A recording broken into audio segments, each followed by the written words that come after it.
do you see all this rapper beef and think, let's start some band shit? Like, the truth of it is, like, when you're in that deep state of being depressed, you just feel like you can't get out of it. You feel so low and you don't want to wake up. You don't know how to go to sleep. I was coping in all the wrong ways with drinking. And we just want this to be an honest record about, like, hey, these are the kind of the shitty ways that I tried to heal that didn't work. And these are the ways that actually helped me heal. Long story short, the dads in the audience are like start to cover their daughter's eyes up. I can't believe I'm telling the story. Judah Akers, thank you for joining me on the podcast. Yeah, thanks for having me on. Yeah, of course. I thought we could actually start with something where we have some common ground. I learned that we're both washed up college baseball players. Oh, wow. But the difference is that you were an absolute stud. I was doing some stalking on your stats, as one does when they find out someone else played college baseball. and dude, you fucking went off at Belmont in Tennessee. You were putting up some numbers there. Yeah, I don't know if I was that good, but I appreciate you greasing the numbers for me for your podcast listeners that I was a stud, but definitely had some good years there. It's fun. I'm gonna embarrass you for a sec because I'm going to back up my statement with the numbers. I wouldn't exaggerate. I've had other former college athletes on the podcast before, and I don't say that. If they weren't good, I'll just be like, hey, it's good to, have another washed up dude here. And we'll just breeze right past it. Yeah. Like a college baseball douche noggin. Exactly. Yeah. So, dude, you hit 336 in 61 games as a junior. And as a senior at Belmont, you hit 300 with 10 bombs, which, if people don't know baseball, that is, you basically, I'm sure you had some scouts calling you at some point. Belmont, you're in the Atlantic Sun League. I know we're doing inside baseball right now, but basically, like, it's a very good league. You went off, and I just wanted to say, it's cool to be, talking to someone who actually had a shot to play pro that was in college, because I definitely did not. Yeah, honestly we were really lucky to be surrounded by good pitchers when I was there. We got to win a couple conference championships, and I was a hitter. Kind of really, like, when I got there, understood that I was not a middle infielder. I was a DH my freshman, sophomore year, and then played first base junior and senior year. So I had a lot of fun there with, as like. Where'd you play at? So I was playing at University of Richmond in Virginia. Okay. Yeah. The camaraderie that you miss, and like that's like no one really tells you that while you're there, but the boys are your boys for life. So we had a lot of fun years, and that junior year was a fun one. I will say I was pretty hot that year, but had some slumps along the way as well. So yeah, no, you think in the moment that your mind, once you're done playing, is going to drift back to the on the field achievements or certain wins or losses, which, like, it definitely does occur. But when I think back on my college baseball career, a lot of it is just packing dips, hanging out, drinking beers with the team, just fucking off before real life responsibilities make their way in, as they inevitably do. Yeah, it's like the bus rides, being in your friends' weddings, now them having kids and stuff. You look younger than me, but, like, yeah, it's just kind of wild how life, that section of life is just so, like, important for, like, connection. Yeah. When you think back on your time as a college baseball player, do you have any favorite memories that you drift back to? Anything that pops into your head when you're just like, you're sitting there and you're like, holy fuck, I can't believe that happened? Getting to play in 2 regionals was wild. We got to play in the LSU regional. We made it to the championship of the Vanderbilt regional. So those championships, you can't really, and of course, like, the connections, but one time, I guess, like, individually, just like, were you a hitter or a pitcher? I was a pitcher. I couldn't hit for shit. I learned that. I learned that pretty early on when my high school baseball coach was like, "Yeah, you should probably put down the bat if you want to have any chance to play in college." Well, I was like, "All right, got it." I had no arm, so if we would have matched, maybe we would have been a professional. But yeah, Uh, Sophomore year, Matt Beatty, he's at the next level. I think he's with the Royals now, or I think he's with Kansas City, but he won a World Series with the Dodgers. Stud. Fuck yeah. Came in, hit a bomb, 3-hole, total like show job, bat flip when bat flips weren't cool. I come up as a 4-hole. Just the dude is pissed and tries to ear hold me twice. Wow. And it was against our rival team, and like weekend series, and I hit the ball as far as I've ever hit it on that next pitch, and it was just taunting him the whole time. Wow. And I wasn't like a taunter. I was like, put your head down.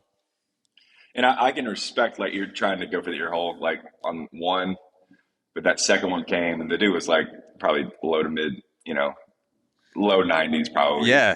Mid 80s, upper 80s, whatever. So it was gonna hurt. So I was like, all right, dude, that third one came in high and inside, and it was just like that was a good core memory for me. That's total unreal. Total ego baseball guy right there. So two. I mean, that's 2 ear hole pitches. So you're backing out of the way. The third pitch, you hit it 450 feet, wherever the hell it landed. Was it the regional you said?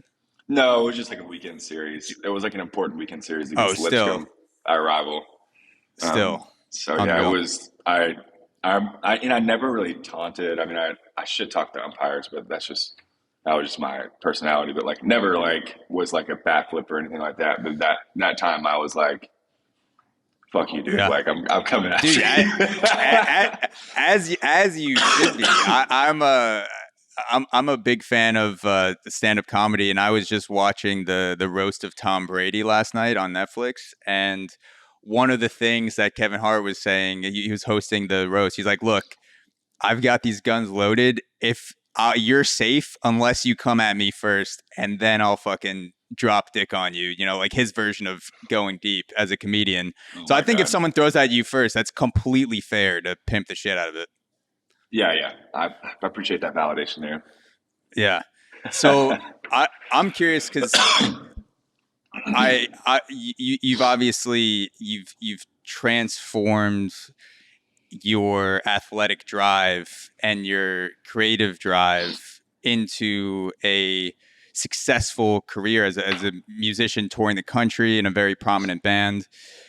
Do you get a feeling like when the ball connects with the bat, like when it's just like an absolute, like you don't even feel it at that point, it just flies off the bat and you're playing at your top level athletic flow state? Is there any crossover between that as a baseball player, some of the things that you felt, and then the things that you'll feel on stage playing in front of Red Rocks, thousands of people touring the country? Is there any crossover between those? I think there's a lot of crossover. I mean, because I was an emotional guy on the field. I'm actually I'm a pretty quiet person by nature. Like I'm not like usually that emotive. Like I'm an emotional person, but like I'm not like the loudest person in the room by any stretch. But when it came to like basketball, baseball, obviously music, just something else kind of comes out of my spirit. And so I think like the lead up, that going on stage feels a whole lot going on like on the field or going up to a plate. My producer, he kind of pointed out, he was like, I think the feeling that you get like when you hit a home run is like the same feeling that you're searching for when you write like a hit song. Wow. Like it's like, and he meant that like in a very logical way, not like in a hippie way. It's just kind of like, I think you're right. Like I want to get that feeling of like, I mean, after a nice K or whatever you get, or that ounce of, we call it serotonin or whatever you want to call it, but like it's just that spirit of like wanting that thing that is going to propel you or whatever. And so, and obviously, like, I don't know if you've been to one of our shows, but I'm pretty all over the place stage wise, and so yeah. Definitely like trying to stay fit and all that stuff in preparation. I'm such a nerd when it comes to like preparing for tour and stuff because of that athletic background. But yeah, and you don't really think about that as a fan. I mean, it definitely pops into my mind because I've, as former athletes, you are familiar with the contortions of the body. And when someone does something, you go, oh, that actually requires a lot of core strength, or that's a lot of stamina. And I feel like when the average person sees someone running around stage doing moves and they're also singing at the same time, like they're not losing track of their breath, that gets overlooked. That is an incredible feat to be able to move around like that on stage. You're keeping up the energy. You're in a constant flow of singing and breathing. And you also have to maintain, like, there's also, I'm playing to a crowd here too. I have to be conscious of my body language and stuff like that. Do you feel like that is something that you actively work on now, or does it just come with the athletic background sort of built in? I think I love this interview, by the way. I never get to talk. You're like such a stud at this. Oh, dude, hell yeah! I'm Thank just you. appreciative. Yeah, it's kind of funny. Like the way that I train for tours, it sounds so stupid, but like I go on runs and sing. Because we had a doctor come out, and I was just curious. It was like an hour and a half set, a headline. It was a headline show in Chicago. I was like, how many calories do you think that I'm actually burning? And he just essentially said, like, there's no way for us to really know because what you just talked about, like, you're not only using the breath and you're moving around and sweating all this stuff, but you're using memory. You're pushing breath out and you're moving around. So it's like with all that combined, it's like you just, 1,500 to 2,000 calories an hour and a half, 2 hour show. Yeah, easily. I'm not surprised at all. Yeah. So I think that there is that same kind of mental thing as a hitter. I would say just like you're in the moment. That is I was kind of a guess hitter. I wasn't that intelligent of a hitter, to be honest with you. I was looking for fastball, but that next lyric is like, I'm thinking about the next verse of the next song while I'm singing a song in real time while you're moving around and all that stuff. Yeah. So the mental part of it, I think, has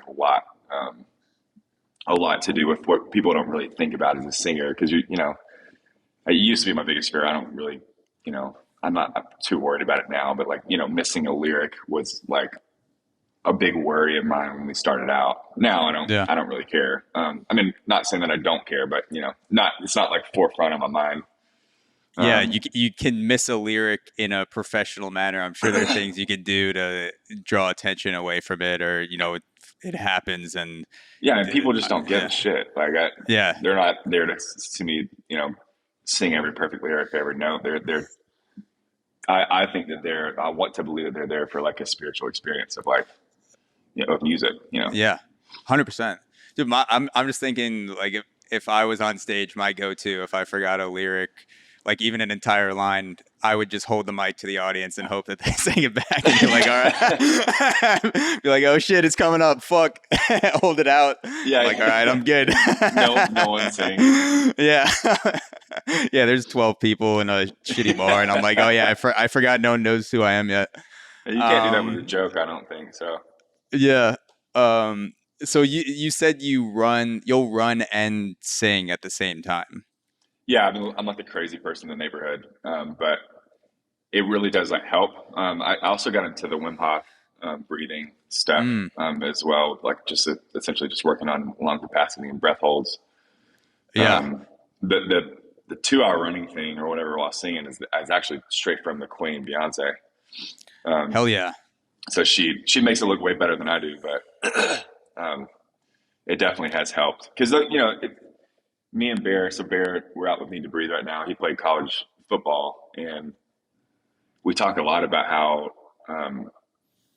like in dress rehearsals or like inter squad games, you're getting that muscle, like you're using the muscle in rehearsals and stuff like that. But when it comes to the game, like, I mean, for a lack of a better metaphor, like we're swinging way harder during the game. Oh yeah. During these games, when we have a live audience there, so there's really no way to like properly train your voice because we're just screaming our guts out those first few shows, and so usually that second week your voice is way stronger and all that stuff. Yeah, the running and singing really helps the the breath when you're like, I try to, in these amphitheaters, I try to run all the way up and like give a high five to the person top and come all the way Yeah. back down before the song's over. And it's like, I'm pretty winded when I Yeah, get back. exactly. So learning how to Yeah. catch your breath and that has been a fun, nerdy way of like training for tours. Yeah. The training definitely seems like it's fundamental and helps you build that tank, that physical and mental stamina to be on stage. And then also the adrenaline seems like it has to be a big part of it too, because just going back to the way I can relate to it through baseball is when I was going through streaks where I was worried, oh, my velocity's down, like, we're playing a midweek against a good team, like I'm gonna get absolutely fucking shelled.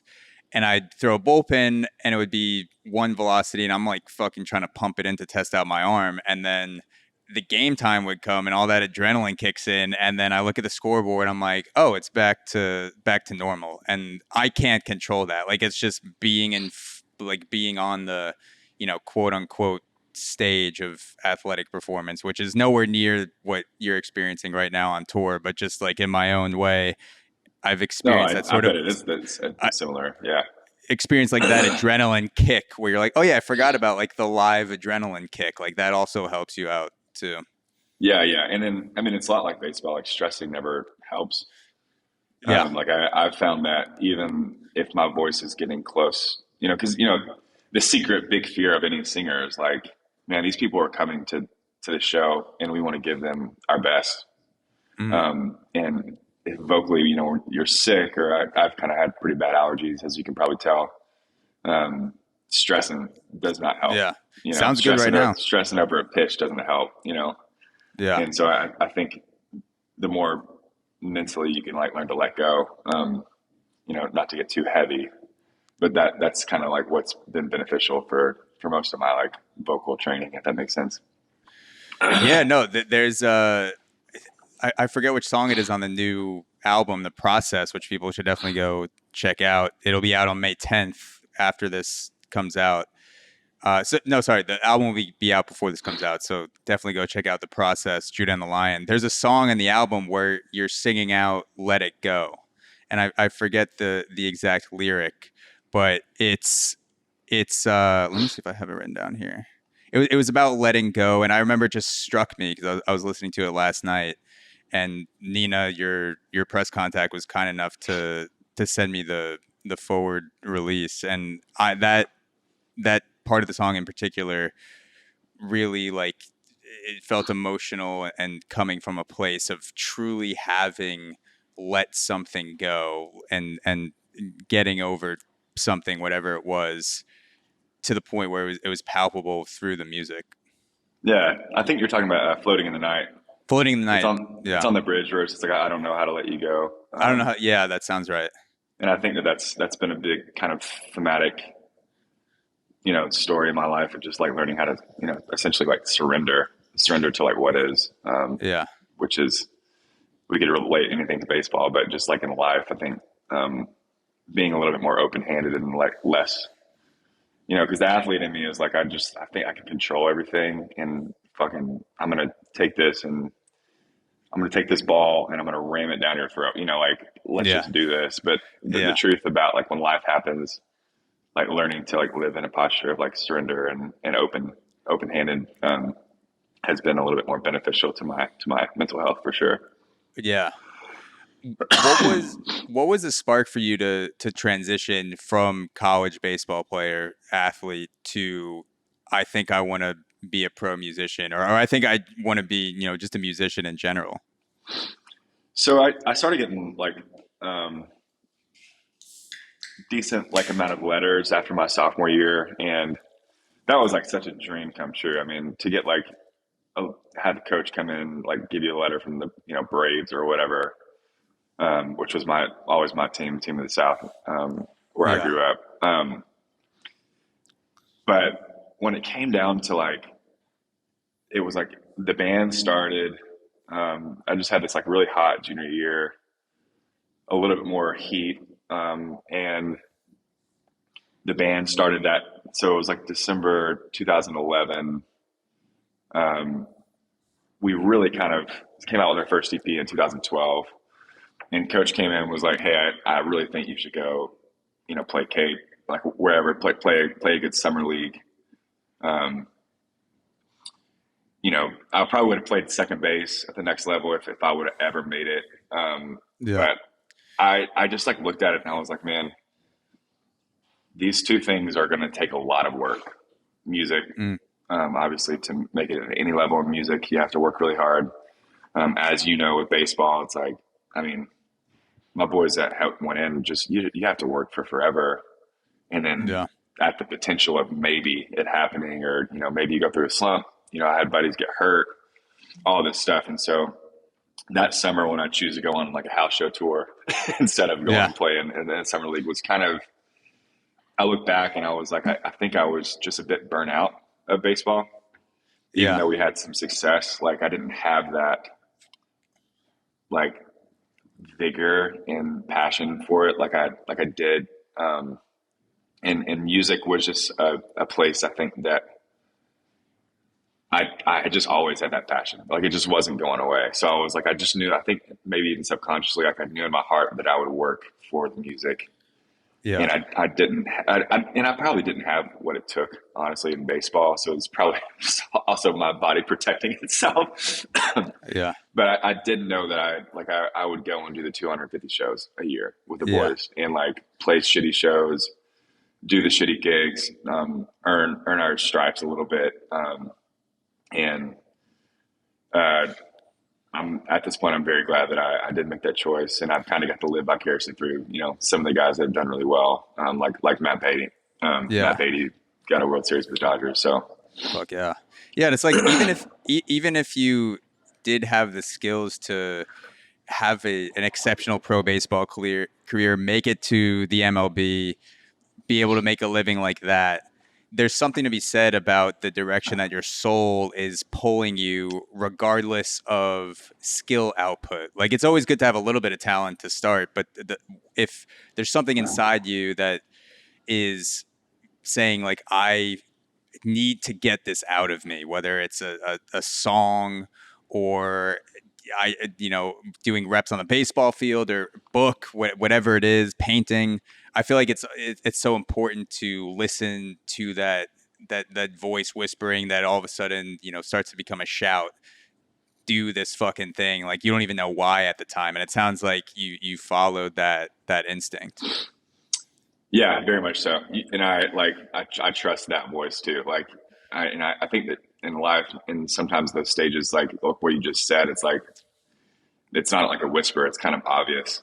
And I think for the band, like we were having like cool moments early on that were like good enough little things to be like, okay, I think like we might actually be able to do this. It wasn't like we were kind of just like boys in a band and like it was like, no, we got to play a really cool show in Athens, Georgia. And we won like a talent show at our school and all this stuff. And it was like, oh, we might actually have something just on my logical side, which I guess it's like probably a little bit more the athletic side, is like, I think what's funny comparison too is like with baseball, it's not as like objective, music and art is so objective. Like I can't help if you like a song of mine or not, but baseball wise, like if I'm a better hitter than X and Y, then I'm a better hitter. If I'm a less skilled hitter, then I'm just less skilled, like, if someone takes me if someone takes me 500 feet, that's undeniable. I can whine and scream all I want, and then I see the ball, everyone's heads just turns. It's like, oh, that's the farthest ball I've ever seen hit. And I'm just on the pitcher's mound like, fuck, that dude is an absolute stud. Like even as the person who just gave up the home run or you struck out or whatever it was, that that's undeniable. Like he'll get another shot. That's what's so good about baseball. But in that moment, it's you win, I lose, or I win, you lose. Yeah, and I think it's like freshman year when I faced Chris Sale. It's like tip of the hat to you, bro. Like, oh my God. I would not want to be in the box. Were you a lefty or a righty hitter? I was a righty, so like I was Okay. decent. I was better against lefties, and I had like whatever decent at bat, but it was just still like nastiest shit you've Oh ever yeah. seen, and that's like one of those examples of like, hey man, you're just better than I am. Oh yeah. And for people that don't know Chris Sale, he's 6'6" or 6'8", something like that. A tall, lanky lefty. I think he might even be taller now that I'm thinking about it, like 6'10". Throws mid upper 90s, and when he was delivering the ball, it looked like it was coming from first base. Like it looked like it was coming from first base into the batter's box. I do not envy that at all. Yeah, nastiest changeup I've ever seen. Yeah, Crazy. period. But yeah, it's just like, and I think I was really drawn to the music side of how do we make our band undeniable? How do we make and perform a show that's like, we would go and play these festivals, and I would go and like essentially like do some like, what is this band doing that is better than us, and how do we compete against them and be like, ours is undeniable. Now it's not going to be the same. Like some dude's going to have a better voice, some girl lead singer, like they're going to have their own thing. But I think the athletic side of me, starting out with those festivals and opening for different acts, the athletic side, the competitive side definitely came out, because it was like all these labels now are kind of coming, which is similar to like getting recruited. You're going out to state dinners with these labels. They're wanting they come to a show, and so I was way more attracted to that than to going and having over 5 days in the minor leagues. Yeah, for sure. Do you feel like there's a diminishing returns to the competitive side as a musician and as an artist? Like if because competition, like you were saying, is such a binary thing. It's win or lose, but creativity and art is not that. There's a competitive aspect to it. But do you find that there's a level where the competitiveness gets too much and you need to tone it down? Do you find you're kind of okay with the level of competitiveness that you're at? How do you sort of navigate that relationship? Yeah, I mean, a quote that I've always kind of lived by is like comparison. I think comparison is different than being competitive. I think it's actually healthy to be competitive, especially as a dude that's competitive. Like I don't want to deny that in myself, but the spirit of comparison is a thief of joy. And I totally think that with art is, if I start comparing myself to Taylor Swift or Post Malone or whoever it may be that's massive, that does no good for me, Yeah. And or if a close friend that's in a band is having some success, like we've just kind of made a promise in our bands, like, no, we're going to champion people that are like doing well. We're going to look at it as a win for us. And it's not like a popper's mentality is like, if Zach's winning, then I'm losing. Like, that's the opposite of us. Like that's what opposite of what we try to be. Obviously human nature kicks in, but like we want to see like everybody, there's room at the table for everyone. And our music is meant for who it's meant for. We're 12 years in now, never dreamed that we would be a band for that long. Like we feel like we're at the peak of our like best art that we've made with this new record, The Process. Like, so I don't know, like we're really just great, like at this position of gratitude and gratefulness where, of course I want to be the best fucking band you see live. Yeah. I do. Yeah, like I want to have an excellent show. I want it to be fun. I want it to be meaningful for people, impactful, and all that stuff. But I think we kind of made a promise to ourselves. We were like, we would rather mean a lot to lesser people than to mean little to a lot of people. And so like that's kind of been like our motto. It's like whoever the music, finds itself to, hopefully it can, impact them in a way that's like in a heart level and not like in a, that I feel like it's a little bit of a sliding scale where you don't want to be all competitive, but you also don't want to be kind of just floating around like, oh yeah, like this is fine, that's fine. Like you want that like fire to fight for yourself and be like, no, I'm gonna, drop dick on this stage tonight. I'm gonna be I'm gonna be undeniable. Fucking, I'm going deep on you bitches. Let's go. Let's have an amazing show. I feel like that spark, it's good to having an athletic career cultivates that, and then it's kind of just there for the rest of your life to call upon when you need it. Yeah, and like giving it 110%. Like we talk about it in the band a lot. It's like I don't want any fan to think that anyone's going to outwork us on stage.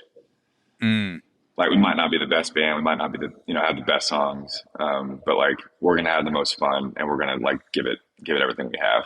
Yeah. And hopefully that's seen and noticed or whatever. But like at least for us, those it's kind of funny, Zach. Like like starting out, we played this like sold out show in Nashville, this sold out show in Athens, Georgia, and we booked this terrible venue in Louisville on a Tuesday, and 5 people showed up.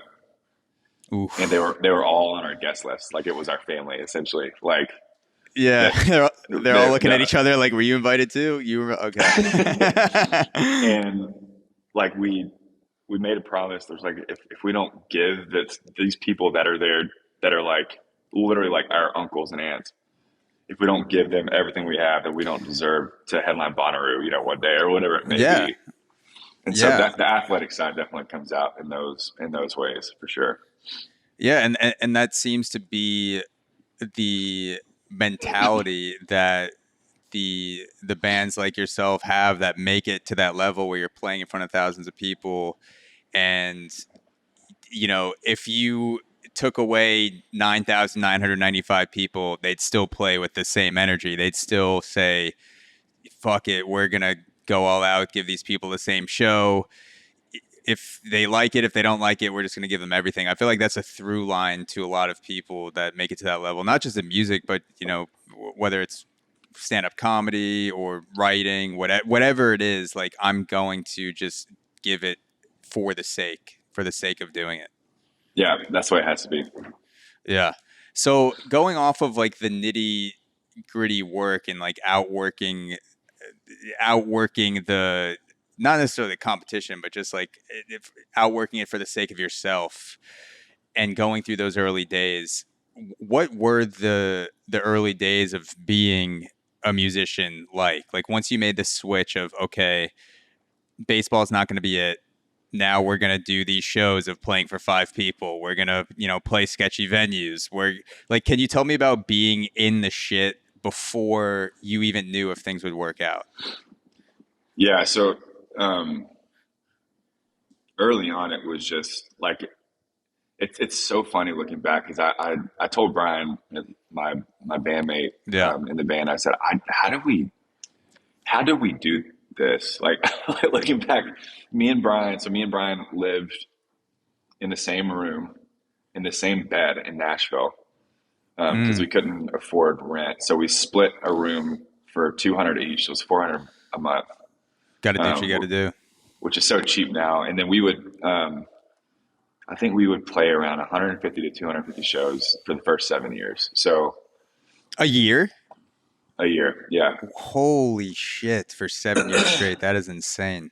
Yeah, and it was a lot. There was 1 year that we opened for 21 Pilots in Incubus, and we were following them in a bus. We were in a van, and then we did 2 headline tours on the side of that. It was like 250 shows, so that's crazy. But yeah, it was a lot of kind of like a stereotypical thing. Like me and Brian were eating ramen. We were out most of the year, in like a fun way. Like it was fun. Like we had that energy for it. We were, 23, he was 21. We were having a blast. Like we were traveling, the US, Canada at the time. And it was like, people are showing up for these shows and we don't know how, Yeah. And it was just so exhilarating. Even if it was like 50 people in Toronto or whatever, like, how did you find our band, Yeah. So there was a little bit of beautiful ignorance, I think, to us. And like, just really enjoying the ride. And we were bigger in some markets, like weird markets like Athens, Georgia. And I mean, obviously, like our hometowns, which is Colorado for our banjo player, Chicago for Brian. So there was like those like little shows that you can kind of like look at on a map and be like, okay, like we're going to give it our all, but we have these shows that we might actually make money. And so we would get to Chicago and make, let's just call it like, $1,000 to afford gas to get to Austin.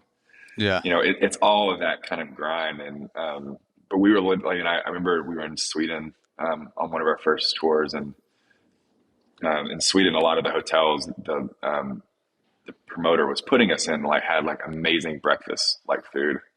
And we were so like poor essentially that we were getting in trouble at every hotel because all of us were like making sandwiches for lunch and dinner. Oh yeah, dude. I'd be doing the same shit. Be like, all right, we don't know how long this is gonna last. Let's stockpile some food and bring it back. Oh yeah. So it was a lot of just like that. And I mean, and it's like going back to baseball. It's like those are the moments you remember too. Like graduating to the bus, what they say is like you'll never go back to a van. Like once you're in a bus, like you can't even think about a van anymore. And I think that's probably true. But a lot of the core memories that we have just as dudes are in the van. I think we put 220,000 miles on Cletus, our van. Yeah, that's insane. It's funny because it sounds like the minor leagues of being a musician, being a touring musician. Like a lot of my friends that are still grinding it out in pro ball, I'll talk to them, and especially in the early days, like when we were 23, 24 and they're rookie ball single A, and I would get texts from them or Snapchats of ramen and a fucking like bed with bed bugs, and I'm just like, yeah, I do not envy the life of a minor league baseball player. Oh yeah. It sounds similar to that, where you're just like, I have this dream, I'm grinding it out, we're making X amount of money to play this show, but fuck it, it's just part of the process, and no pun intended. But it's like you got to do it. It's weird because as the band was kind of in the minor leagues, let's just call it like Beatty was in the minors. So it was like the timeline of all of it was pretty similar too. It was like, oh shit, like Beatty got called up. We finally had like a hit with Take It All Back and Suit and Jacket. Yeah. It was like, oh, now we're on tour with Incubus and 21 Pilots. And it was like, whoa, the three of us, that the owners of the band, were like, we made $1,000 each on a tour, like, which was crazy. Usually we just like broke even or just had to put it back in the band account or whatever. Yeah. And so it was just kind of funny. And then, Beatty gets that first major league hit. All of a sudden he's making some money, he's not like living hotel to hotel off of $1,000 a month, whatever those minor guys get paid. So it is like, it's exactly what you're saying. It's like you have to put in the work and be poor, yeah, and be okay with it. My fiance says, you gotta eat your shit cake one bite at a time, That's what you gotta do. And there's a lot of shit in being an early touring musician and an early touring minor leaguer. Definitely a lot of shit eating. Lots of good stories though. Yeah, exactly. Are there any good stories that stand out to you when you think back of that time? Like specifically, your mind goes back to a night on tour with the Stone Temple Pilots, or a night where you got like three guys in the same bed. We have so many stories. I think I don't know that I've ever told this story, but I feel comfortable with you, and maybe your audience I feel comfortable with. But we were doing this festival in Delaware. I can't believe I'm telling the story. We were doing this festival called Firefly in Delaware, and we were lucky enough. We got to play the main stage at like 3:00. So it was bonkers set, like 60,000 people or something crazy. I announced from stage, like, hey, we're going to play an acoustic set after this. Come and see us at whatever stage at 7:00. So usually like those acoustic sets after, bigger sets at festivals, like 500 people show up, maybe if you're lucky. But since it was such a big show and it went over so well, like 10,000 people showed to the acoustic set. Wow. So we're like, we got to hype this thing up. So we kind of, when we were doing house shows early on, we would cover Lose Yourself by Eminem. And we'd have somebody come up from the crowd to freestyle against our mandolin player. So it was like full on like party mode. You know, it's always like a fucking, you don't know what you're going to get when you call somebody out from the audience. Like we would get in trouble at schools, you know, like when we would do it because some kid would just come up there and just curse, you know? Yeah. It's crapshoot. Yeah. If someone's like super drugged out or whatever it may be, or drunk or, so I'm like, I got to make this choice right. I see this dude, he's got a beard. He just looks like he's full of life or whatever. Come up, obviously terrible choice. He's like shmammered.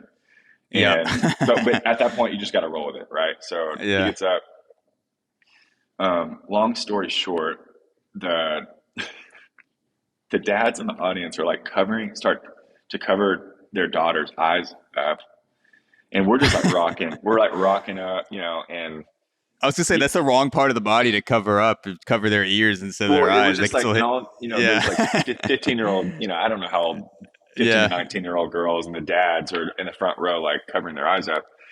We had a security guy in the front row, and he comes around, and after the set, and his rap was terrible. You know, it was just a total flop. And he's just like visually shit-faced, like slurring, stumbling. Yeah. Yes. And so what happened is our security guy comes over and he goes, "Hey, did y'all see what happened with the guy?" It's like, no, but like, why were they like, his friends were kind of like shouting. And I guess like when he said his like rapper name, he like pulled his shorts down to like sag, and his like thing came out flopping over his over his it flopped out. And we all were like, dude. There were two microphones on stage, is what you're saying. And we were like, can we get in trouble for this? Like, it wasn't our fault. And we're just glad that no video surfaced or anything like that. But it was just like, that was a peak moment for us, you know, in our spirits. We were like, hey, we never thought that, you know, someone would actually reveal themselves a little bit, you know, too much to a crowd. And he definitely doesn't remember it. So that's a good thing. Yeah. So. Yeah, no, it's hilarious to imagine this guy's piece flopping out and he's so drunk he doesn't even realize it, and people start losing their minds, and he's like, oh, it must be my freestyling, like that's why. And meanwhile his piece is just flopping all over the place, and all of his like homies, all of his homies were like trying to get his attention, and I think he would thought that they were like encouraging it, and it's like, it was wild. Yeah, that is insane. That's that puts a new meaning on opening up on stage. So. Yeah, very vulnerable. Yeah.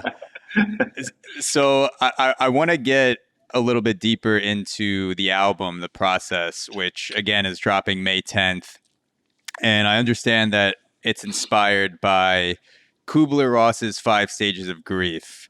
And to put a transition on what you just said, you know, speaking of the grief of his piece flopping out on stage, because I can't just ignore the fact that transition. Oh yeah, his piece is flopping out on stage. Let's get into the 5 stages of grief. Speaking to the grief that he must have felt. No, it's perfect. Speaking of the grief that he must have felt the next morning when this guy realized what he did. How did the 5 stages of grief? How did that become, like, what sparked that as the structure for the album? Yeah, so it had a lot. Sorry, I keep thinking about these stages with what he was feeling when he woke up. Now, now people have a visual. It's first like denial. Like he's Yeah. denied to all of his dogs. Like, dude, that didn't happen. Dude, I mean, if someone made an animation to like the situation that happened, that would be hilarious. And then it was like Vinny's angry that like it actually happened. Yeah. All right. We gotta pivot. Yeah, exactly. So I think like for me, we actually had this idea. Brian and I's, both of our respective moms are therapists in the mental health field. And I had kind of like known a little bit about the Kubler-Ross's stages. I mean, it was a book published in the 1960s, and it, essentially just to kind of help people with like severe trauma deal with grief. Grief comes in a lot of ways. Obviously, for us in the world, it's like you lose someone, there's grief. You go through a divorce, there's grief. A career loss. I mean, it could be anything. I mean, obviously, the military, whatever it may be. We're all kind of going through our grief in this life. And so we had this kind of concept a few years back. Like it'd be really interesting to like just write songs based off of our story on like these stages. And so during the pandemic, I went through a pretty painful divorce. I lost a couple buddies to suicide. And I'm sorry to hear that. Life was just hard. Yeah, thank you. And it was just kind of like, you know, the whole thing, like when it rains, it pours type thing. It was just rough. I mean, I was going through a lot mentally. I didn't really understand. A lot of it felt out of my control. And so after my divorce, I honestly, Zach, I didn't really want to write about it. I was like, this just feels too raw. I don't want to sing these songs every night 3 years down the road. I had gotten to this like position of forgiveness, like for myself and for my ex. Like there was no like, I was on the other side of like anger and all this stuff. And so we were like, we should bring that back up because there was no sense in like, it wasn't in our hearts to like, for lack of a better term, like write terrible songs about my ex. That just felt easy. I definitely have written those songs, but like, I don't want to, that's not my heart to bash her. Yeah. And so we were like, how do we do this in a way that can actually help people? Cause divorce sucks. Losing people in that way is harsh and it sucks. And we wanted to kind of like tell this story in a way that was through those stages. So like the stages, just to put in simple, is denial. The second stage is anger. The third stage is bargaining. Fourth is depression. And fifth is acceptance. And we'll have the animation of the guy on stage next to it. No, I'm just kidding. Sorry to cut you off. I'm done. Yeah, I'm done. Him getting to acceptance, that would be a pretty hard thing to do. Exactly, yeah. One day. Pretty sure he's not there. Well, once he listens to the process on May 10th, he'll definitely get help getting there for sure. Exactly. But I think the thing that to bring it back to like being an athlete, like I know how to like do, steps to like working out.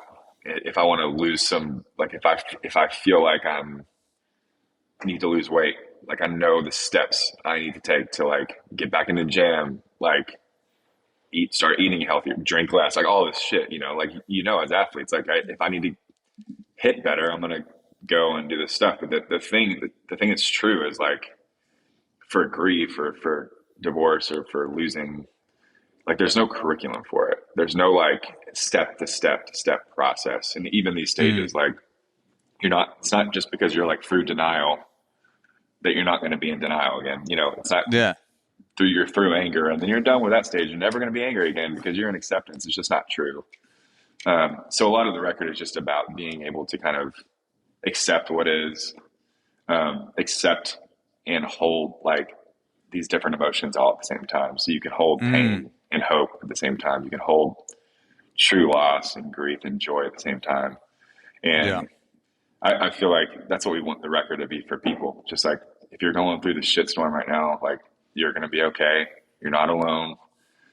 Things that we've heard, our whole life. But the truth of it is like when you're in that deep state of being depressed, which I was probably through a depression for 3 years, 2 to 3 years, I would say. Mm.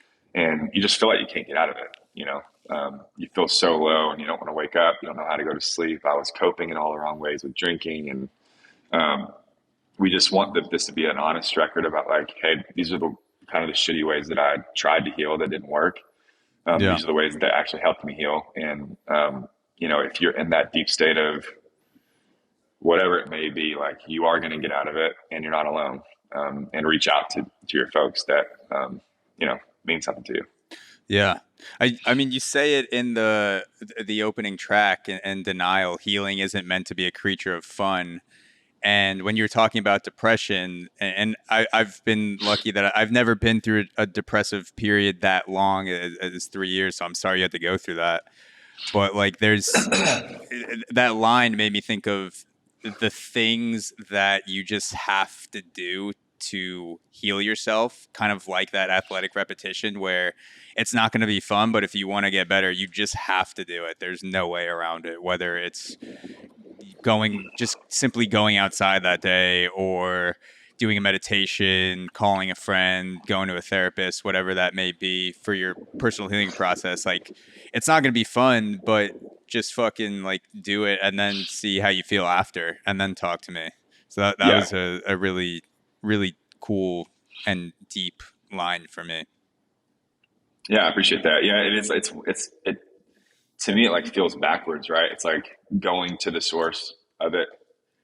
Like for me, was like the biggest thing. And because I didn't want to face it, honestly, for a long time. I didn't want to face the heartbreak. I didn't want to face, the fact that I'd lost my aunt to suicide. I didn't want to face any of these things that are shitty. They just are. And I was good at like putting on a good, a smiling face and acting like everything was fine for a long time until it just didn't work. Yeah. You also, just going off of the healing process, you have a lot of breathing and meditation mantras sprinkled throughout the album. In Bargaining, you say that the breath is cradling us. It is what it is. You say, notice settling into your body, in through the nose, out through the mouth, invite it in. It seems like the breathing and the meditative aspect has been very crucial to you during that healing process. Can you talk about your relationship with breathing and meditation and how you've used that, whether it's on stage or before you go on stage or just daily life? How has your relationship evolved with those things? Yeah, I mean, at first I was really terrible at it. My work that I've done in like therapy is like EMDR, brain mapping, all that stuff. That's kind of, if people know it, they know it. If they don't, that's okay too. But EMDR is a lot of breath work and learning how to like really go inside. And I remember like the first couple of times that I like really did that work.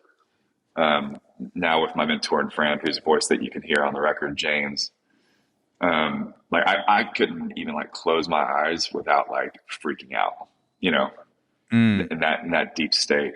Because I was just so not okay with myself.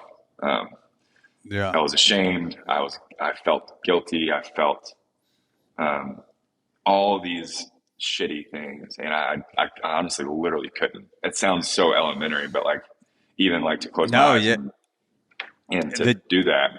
The darkness and the stillness, I've definitely had moments like that where I feel the heightened anxiety or just like something's off. I felt like such a bitch the first time I did a float tank. I got a float tank gift card from my brother, and I went in. I was like, oh, this is going to be so relaxing. And the first 20 minutes it was a 90-minute session. The first 20, I was just calming myself down. Like, you're going to be okay. You're not actually floating through space. Like you're not in you're not in danger. I wasn't on any psychedelics. I didn't smoke before, anything like that. It was just like I wasn't expecting the darkness to be that overwhelming because I don't remember the last time I was in complete darkness before that, because you can always see the light behind your eyes when you're meditating, even if you're in a pretty dark room. And that's freaked me out. And I was like, oh shit, like kind of I might ask to go out if this doesn't get a little bit better. And then I and then it kind of went down a little bit. But I've definitely had moments like that where I freak out in the stillness and the darkness. Yeah, and then it's just like holding there, and like I remember when I was really suffering like with kind of chronic panic attacks and these things, in those moments with James, I would get to that state of like needing to catch my breath. I couldn't, but then there was this one time that I was like, nope, keep going, like embrace the panic, embrace this stress, and then I started to be able to have like a good relationship with going inward, being a lot of like my story has to do with my faith as well.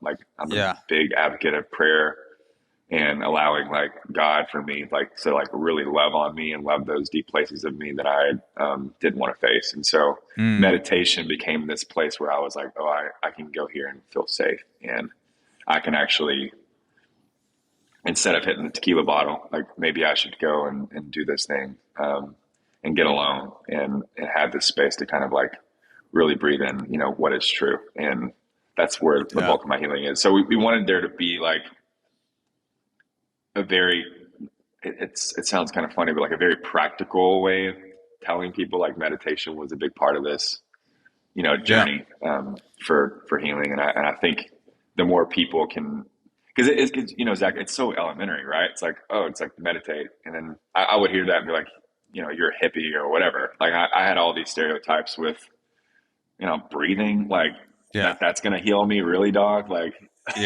like, give me something better. But it's just true. Yeah. I was going to say, especially as an athlete, you're just used to like the quick fixes of get me better. I'm going to go back to the game. Those thoughts start to creep up. You just fucking like push them down. You're like, everything's going to be fine. Don't worry about it. Totally. I'll go out there. She loves me. Don't think about it. Really, like, and athletes like are good at decompartmentalizing. Hell yeah. You think Steph Curry like is in a happy mood every time he goes and plays? Like, no, he's living his life, I think that is a part of an athlete or a performer too. It's like when I lost my aunt, we were on tour. Like I didn't want to go out and sing like these hopeful songs, like, but in some ways that's really good for your life because you do have to move forward. In other ways, at least for me, it kind of came back to haunt me a little bit. Yeah. Yeah. That one of the things that I realized as a, washed up athlete turning into a podcaster, is, and also being a boyfriend, being a son, being a nephew, or I will have a nephew now. So I'm going to be an uncle in like a week, which is crazy. Congrats. It's the best. I can't wait. It's just like having these realizations where the things that drove me to be a great competitor as an athlete, a lot of those things aren't making me the best human being. Like compartmentalizing, that was something that's advantageous to go into a game and just completely sidewash a conversation that you should be having with someone else. And you're like, no, but I'm going to bury that in my brain and go out there. And then you win or you do well, or maybe you lose and you just forget about it. You go out, you go get drunk and you're just like, all right, I've got a game tomorrow. And then all of a sudden you don't have a game the next day and you'll never have a game like that again. And then all these things are popping up in your head that you've pressed down over the past few years. And you're like, shit, I gotta deal with this. This is nuts. I should probably. And mine, like, honestly, mine got so bad it surfaced like in my back. So like I had like chronic back pain. And I honestly, like, until I really faced all this stuff, like, it didn't go away. So just to encourage anyone out there, like, I think it's a skill. Like, it's good to be able to decompartmentalize and be able to move forward, but it'll bite you. It'll bite you in the ass if it festers too long, for sure. Oh yeah, that I 100% believe that it can manifest as physical symptoms to cause pain if you're just pushing down emotional trauma. I wouldn't be surprised if that's explains some other injuries that I've had where they just kind of linger, and I'm like, oh yeah, I also had this shit going on too. So, yeah. like you don't really connect it. There's another line on the track I wanted to ask you about on depression, which is on the outro of the track. I think it says progression first, and then it kind of fades into depression. Like Mm-hmm. progression, depression. And I'm doing a really bad job imitating it with my terrible voice. But it kind of like fades out and switches. And I didn't really think about it the first time. And then I went back and I was like, oh, it's saying progression first and then it's leading into depression. What inspired you to tie those two together? I think what's really hard to understand when you're in that deep state of, like, call it rock bottom or feeling low, is the fact that, like, those moments are valuable teachers. Like, those moments are, they do produce like perseverance. They do produce like character if you allow them to. And I think for a long time I didn't allow it to. Like, it made me a worse person, you know. And Yeah.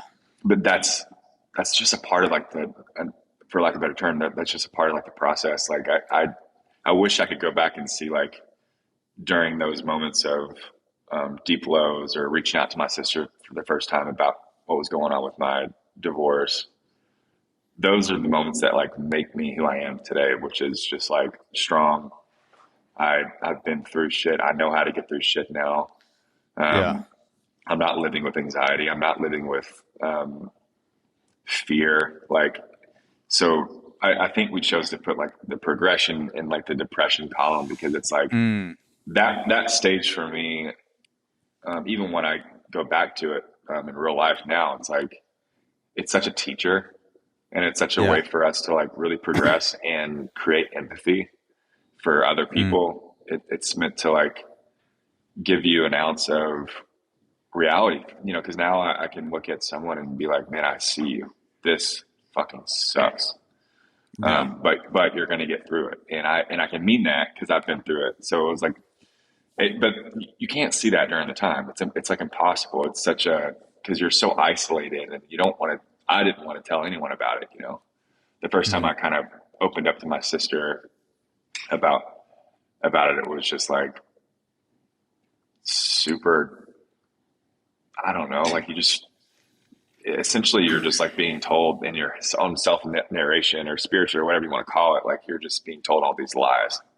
And then you get to the truth at the end of that, which is the progression part. And then, it just, your ability to love and your ability to be loved just becomes greater. Yeah.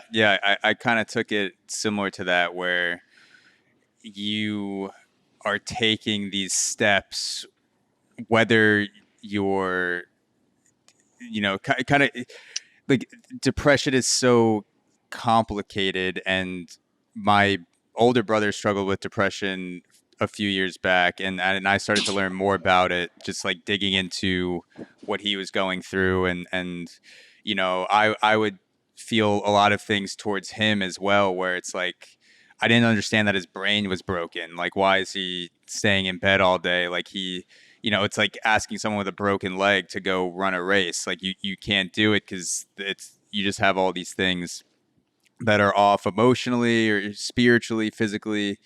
And the progression part of it, that line made me think about, like, just the little steps my older brother would take through his depression, just even like going outside or calling a friend, you know, staying up with me to watch a movie and instead of scrolling on his phone, going to therapy, you know, like all these things to sort of fix it step by step. And that was, that was really meaningful to me, and a meaningful experience connected to that lyric. So I appreciate that experience. Yeah, dude, thank you. So I wanted to switch gears a little bit as we start to end off. I don't know. Have you been paying attention to the Kendrick and Drake beef at all? A little bit here and there. The boys, it's like we just played Kendrick's on the bus the other day. It's just like, holy shit, this is crazy. Yeah. So for people listening, it could be over as we're recording this. It's May 7th, I believe, or I'm losing track of days, but there could be another track coming from Kendrick. It's all up in the air right now, but we're pretty much like towards the tail end of the beef. I'm thinking, like, from your standpoint, do you see all this rapper beef and think, let's start some band shit? Like, let's fuck, let's start some shit with the Lumineers. Like, let's just pick a band. Like, going off of like the athletic competitive mindset of like, dude, let's fuck it. Like, is there someone just scanning the sphere of the bands out there? Let's put our mark on one and just like, let's take beef and take it away from like just being a hip hop thing to, you know, being let's start some band shit essentially. We've actually talked about that, like, for like rock bands, because you don't really see it. You don't really see it that much in like the rock. Well, like in the '90s, like, you know, Oasis, they never held back any punches. You know, Yeah. they were, I guess, even to each other now, they kind of get after each other. But I don't know. I think it would be hilarious. I do too. I think it would be very entertaining. I don't know that I could genuinely like. I guess there's certain bands that it might work, but at the end of the day, it's like I don't like. I just have one thought here. It could just be funny, and this is like PR sin, but we thought like it could be really funny if all bands everywhere just went after like the Queen herself, Taylor Swift. Because then she would just destroy all of us. Oh my God. That's how powerful she is. To see Taylor Swift in scorched earth mode would be a sight to see for like, sure. Just seeing Taylor Swift write a song about how like little of the band Judah and the Lion is, like, that would be so funny. Yeah, I think, and there's no way to know what's going on behind the scenes, but I think a lot of the mistakes that people make in these beefs are they don't do it like professional wrestling. Like professional wrestling, there's an understanding behind the scenes that this is kind of like a joke. This is all for entertainment. We're gonna do this for the fans, and you're like, all right, do you have anything off limits? Like, this is what's off limits for me? All right, let's go at each other. I don't think that's happening with Kendrick and Drake based on what's being said. It's wild shit, but I think something like that, where if you did have a rapport with a band who no one would ever expect, and you guys just go at it and kind of pro wrestling style, I think that would be who knows, but that's just my opinion as a fan. Yeah, it's kind of like the roast, like the Tom Brady roast. It's like everybody's knows that like there's so much love there. Like it doesn't. You can say whatever you want. I think that it would have to be something like that to make it like, oh, these guys are like actually best friends, but they're gonna make fun of each other for a couple of songs. Not like coming after homies' kids and stuff like that. Exactly. Yeah, it starts to get a little bit dicey. Well, Judah, thank you so much for hopping on the podcast. I really do appreciate it. This was a wide-ranging, fun-ass conversation. It was a really good time. Where can people best follow Judah and the Lion? Where can they best download and check out the process? And I'll link all of this into the podcast description where people are listening and watching. Yeah, dude, thank you. This has been like one of my favorite podcasts I've ever done. So I appreciate you. I appreciate that. Having a similar background like super helps, and it feels like just talking to a homie. So I appreciate that. Thank you. Instagram, Judah and the Lion. That's like where mostly we kind of communicate with what's going on. Obviously, we're on like all the platforms like TikTok and all that. We just had a moment on TikTok, so hey, let's go. We're TikTok fan now, bro. Fuck yeah. And then that's good for beef. TikTok followers is always helpful for beef, dude. To send the audience. Yeah. And then just anywhere anybody listens, like Apple Music, Spotify, Pandora, whatever. We're kind of across the board. Just Judah and the Lion. We're very appreciative of any of the support, and hope your audience digs this podcast. Yeah, please go check out the process. I listened to it on a rocking chair last night, looking out at some hills. There's bangers, there's meditative aspects of it, there's emotional songs, there's a lot of great things about this album, and I really appreciate what you've put out and what the band has put out. And please go check it out if you're listening to this. If anything at all interests you about this conversation as a listener or watcher, go stream The Process right now, because it will be out. Thanks a lot, homie. Thanks, Judah. Talk to you soon.